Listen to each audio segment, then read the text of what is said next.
ESNY.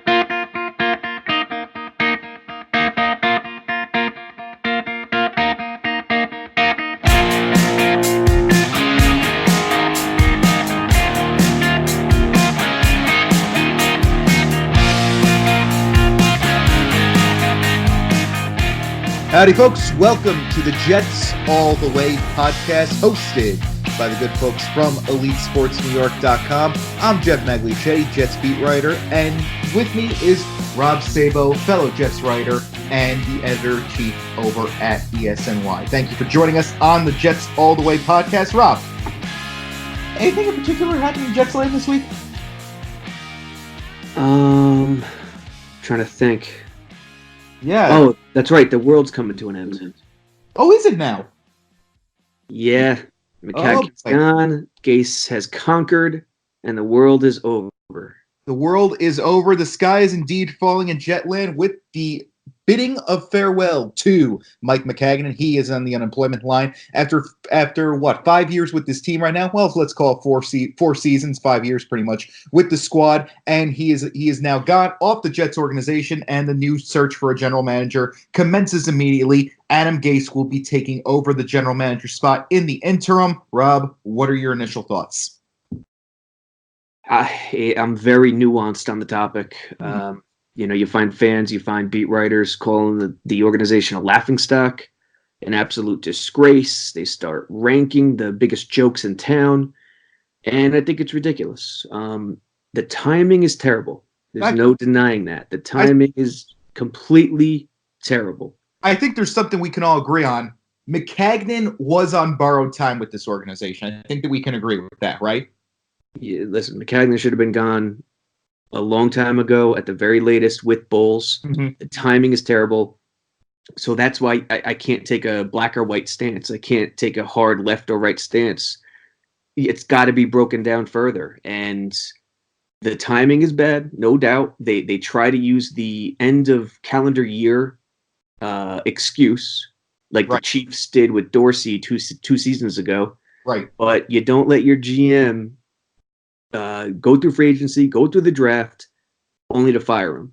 Because at the end of the day, this still is Mike Maccagnan's team in a source. If the Jets end up making the playoffs, it's going to end up being like, Rob, I know you're not a Star Wars fan, but I of course am, and it's going to be like Orson Krennic yelling at Grand Moff Tarkin in Rogue One, a Star Wars story, quote, "We stand here amidst my achievement, not yours." And that's what's going to be like for Mike Maccagnan if the Jets manage to find a way to make the playoffs this season. Because the Jets, let's face it, they had a very solid offseason, especially in terms of free agency. They were able to bring in name brand talent. And that's the other thing with this Maccagnan decision, because this was not a usual offseason for the Jets. It was not, run of the mill. It was not business as usual. The Jets not only had a cap space surplus of over $100 million to spend, but they also had the third overall pick in the 2019 NFL draft. And if you're going to let him do this only to fire him less than a month later, I mean, what are you doing right now? That's what concerns me the most about this. Did you say Orson Welles in Star Wars? Orson Krennic. Okay, yeah. See, I can give you Princess Leia and Chewbacca. That's a little past my alley. Fun fact, I believe Orson Welles is actually up for the role of the voice of Darth Vader, but he turned it down. Oh, no kidding. Jeez. Yeah. That is, man, that's crazy. You learn something new every time you listen to our podcast. What do you think of that? If the Jets employed him, he would have been fired after episode 4.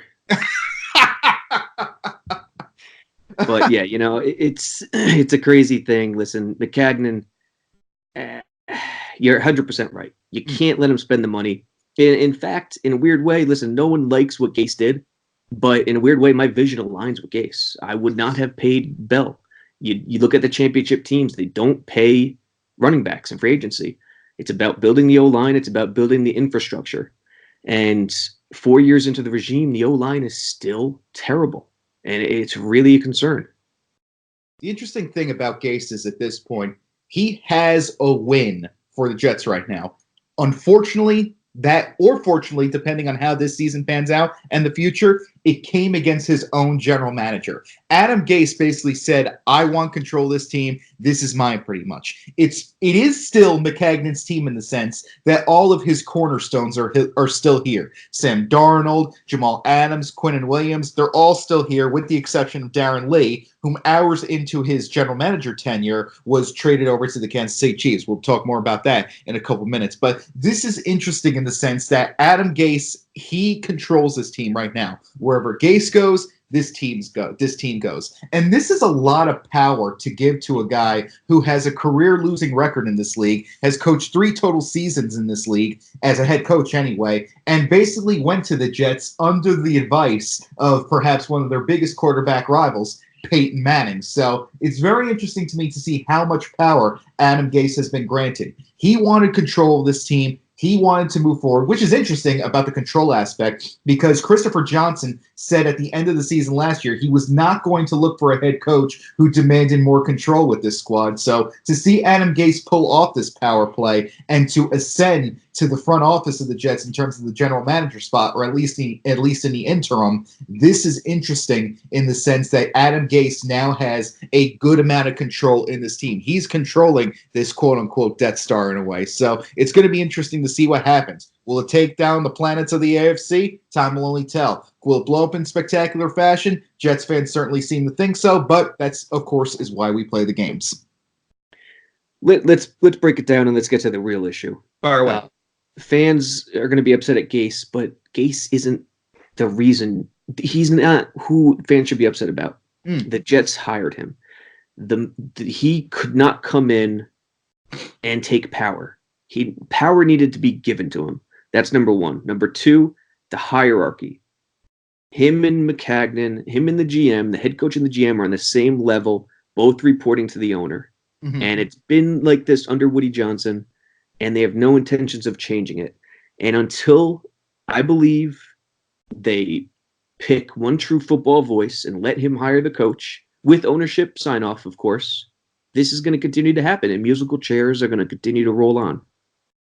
No, you're absolutely right. And one thing I got to say, if there's a positive I think we can glean from all this, it's how LeVeon Bell has responded to this changing world, in the sense that he went on to Twitter, and that's where he's done a majority of his talking thus far this offseason in his first few weeks with the Jets. He's gone on social media, and he basically said, he reiterated a point that's been a constant all season. His focus is on winning football games. And he said it time and time again. That's what he said when a fan confronted him about skipping the optional minicamp. And I got to tell you, we've seen so many athletes these days. We've seen so many superstars, have their entire careers ruined by social media. But Le'Veon Bell has done a great job of turning into a bit of a leader with this squad and turning social media into a strong power, turning into a tool in a way, in the sense that he's reiterated his commitment to this new cause, and he can't wait to, get onto the field when, maybe not in terms of optional minicamp, but once things start really get rolling, he can't wait to partake. Now, is he going to have the same attitude if and when the Jets are 2-6? Time will only tell, perhaps. But I'm really looking forward to seeing what Le'Veon Bell can do, especially that he has become a bit of a vocal leader in this cause. He has said time and time again how he's dedicated to winning for this team. And, because after he skipped the minicamp thing, he was mentioning on how in January that no one would probably remember it, and basically signaling that he believes the Jets are a playoff team right here, right now this season. And, there were rumors going around that Gase didn't want him, and, he pretty much took the closest thing you can to a high road at this point. So he's done a good job making social media his tool this far, his friend in the early going, and I'm looking forward to see where this yields in the future. What do you think, Rob? I mean, look at Odell Beckham Jr. It's the Odell show with Colin Cowherd over the last 24 hours. Listen, social media, I don't think you could win in any way. I don't think there's any good that can come from talking about certain topics. But what Bell did was perfect. His words were perfect. Handled so you can't have any complaints about that. No, not at all. I think he's done a great job. I really think he's trying to dispel the notions of that last year created. I mean, I mean, you look throughout his feed, there's also some nice complimentary words to James Conner whenever he can, who, of course, is going to succeed him down in Pittsburgh right now. So I'm really looking forward to see how this keeps up moving forward, and it should be very interesting. And whether this relationship with Gase pans out remains to be seen, but it should be one of the great better storylines in this league moving forward. Now, we bid someone farewell this week on the Jets All the Way podcast. We bid them a New York Jets farewell. We say goodbye to not just Mike Maccagnan, but Darren Lee as well, traded to the Kansas City Chiefs for a 6th-round pick. What were your thoughts on this trade, Rob? Well, the first thought is Adam Gase flexing his muscle. Yeah, I'll say. I mean, I'm the interim GM. Oh, where's that phone? Let me get that phone. Let me call Kansas City and get this friggin' thing done. And he just, it's funny. It's like he just did it just to show the world he could do it. Exactly. It was such like I said, this was such a power play move.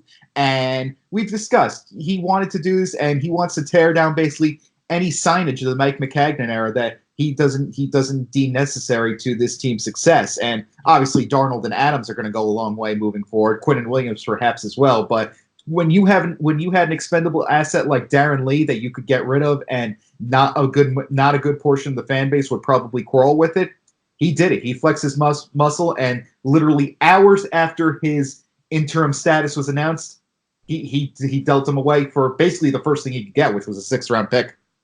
Yeah. Now, I mean, if we break it down, listen, fans are going to say 1st round for a 6th round. This is ridiculous. Why didn't we just keep him? Blah, blah, blah. Okay, the value's not there, but you got to understand the other part of it, the culture part of it, the team part of it. Darren Lee, as soon as Maccagnan got fired, put out a tweet. What was it? It said, "Good morning, everybody," like a sarcastic tweet that he later deleted once Maccagnan got fired. Again, talking how social media can ruin careers. It didn't ruin his career per se, but it did not create a good look for himself moving forward. Right, and what did Maccagnan ever do to him? Exactly. That was wrong. Nothing. He drafted him. He gave him an opportunity. He did nothing. They signed Mosley. So what? Greg Williams runs the 4-3 as well. And if you toe the line, if you're in there, if you're working hard, you could have been that will linebacker in the 4-3 when Greg Williams put out 3 linebackers on the second level.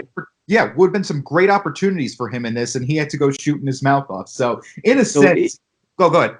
If the character issue, listen, you know me, I've been on the character issue with the drafting and the acquiring of players, and don't blame you. I don't blame Gase for doing it. It is funny how he jumped to it. It's transparent, but I don't blame him. There's humor to be found in the optics of it for sure. I think we can all agree on that. But I think there were going to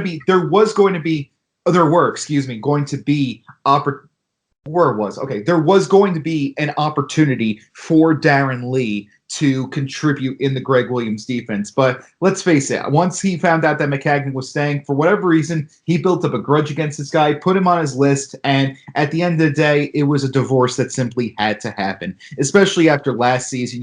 He showed signs of starting to get it together, but at the end of the day, I don't think his heart, in a sense, was in New York for the long-term aspect. So I'm interested to see how this pans out in Kansas City. Maybe this strengthens the defense that they've had some trouble with. I mean, look no further than last year's AFC Championship game when they couldn't get a stop at the most crucial times. But I'm looking forward to see what he does in Kansas City. And for anyone complaining about going from a 1st to a 6th rounder, let's face it, be lucky you pretty much got anything for him because they declined the option on Lee. So at this point, be thankful you got something for him. I say, don't you think? Yeah, I mean, the NFL, the devaluation happens very quickly, and even with a player who flashed last year, he was solid last year. He was. I mean, there was nothing truly consistent about the Jets' defense last year. I mean, Jamal Adams notwithstanding, of course. Avery Williamson had a decent debut in green, but there was nothing truly consistent about the Jets' defense last year. Darren Lee came somewhat close, but at the end of the day, once he found out that for whatever reason, the guy he made his biggest enemy, his big enemy in the organization, and Mike Maccagnan, once he found out he was staying, it was clear his heart was not in tune with a New York future, and he had to go. So this is the move they made. Again, The optics of this are somewhat humorous, considering Adam Gase was holding the position for hours and he tore down one of the columns of the Mike Maccagnan Foundation. But it's interesting to it's still a move that had to be made, and the Jets were able to get some, if ever so small, value out of a guy who might have just left in free agency anyway. Rob, anything else to add to the program today? Think about the Lee. It's a trade. It's a coach trade.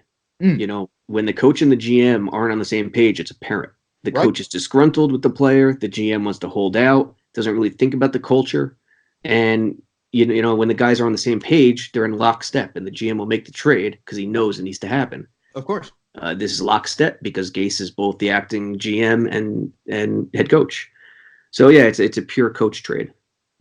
Pure coach trade and pure general manager trade as well. So we bid farewell to Darren Lee, we bid farewell to Mike Maccagnan, and we bid farewell to another edition of the Jets All the Way podcast. Thanks for listening, folks. You guys have been amazing thus far. We'll be back soon enough. We got OTAs coming up, don't we, Rob? Oh, yes, we do. Next week, right? Yes, the first one open to the media anyway, will be held on May 23rd. That, of course, going down in Florham Park, which is scheduled for Thursday. So we bid farewell to Mike Maccagnan, we bid farewell to Darren Lee, and we bid farewell to another edition of the Jets All the Way podcast. Thanks for listening, folks. For Rob Sabo, I'm Jeff Magliacetti. Again, thank you for your continued patronage. Follow us on Facebook, like us on Twitter, or is it the other way around these days? Who knows? But do that social media stuff. We appreciate the support. Keep on listening. Thanks for listening, and have a great afternoon.